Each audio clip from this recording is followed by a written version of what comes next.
Дефицитсіз бюджетлар 103 миллион 393,3 мең сум.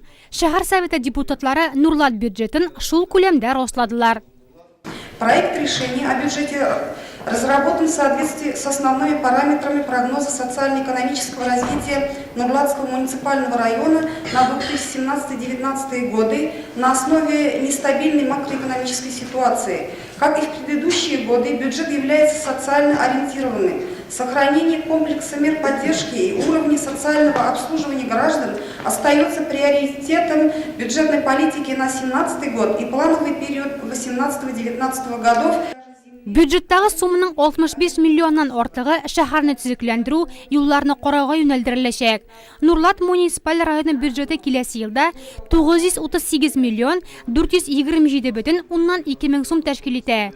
Әлеге сумның 82% социаль мәдәни сферага тотылачак. Шуның 695 миллион 386 меңе мәгариф тармагы чыгымнарын каплау өчен кирәк булачак.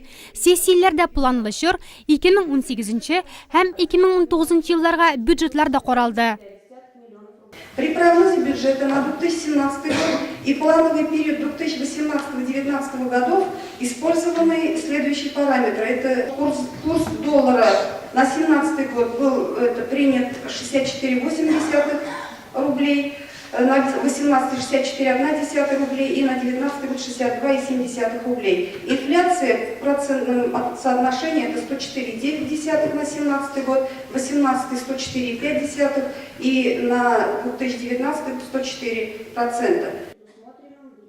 Бюджетлар дөрес формалаштырылган. Сессияләрдә өстәмә доклад белән чыгыш ясаган район контроль финанс палатасы рәисе Марина Ибрахимова шундый нәтиҗә ясады. Шәһәр советы сессиясендә 2016 елда капиталь ремонт программасының үтәлеше һәм киләсе елга бурычлар турында депутатларга район башкарма комитеты җитәкчесе урынбасары Наил Фәзлиев җиткерде.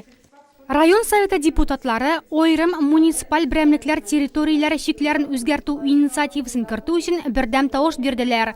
Шунда ук район советының элек гамәлдә булган берничә карарына үзгәрешләр кертелде.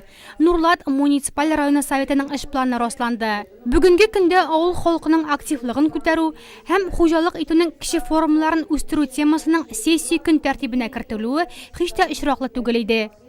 Татарстан Республикасы экология һәм табигый ресурслар министрлыгының Көньяк-Көнчыгыш идарәсе җитәкчесе урынбасары Римма Минебаева тирә-юнь мөхиткә негатив йогынты ясаучы дәүләт предприятиеләре резервын файдалануга кертү турында сөйләде. Депутатлар сессиядә каралган һәр мәсьәлә буенча тиешле карарлар кабул иттеләр.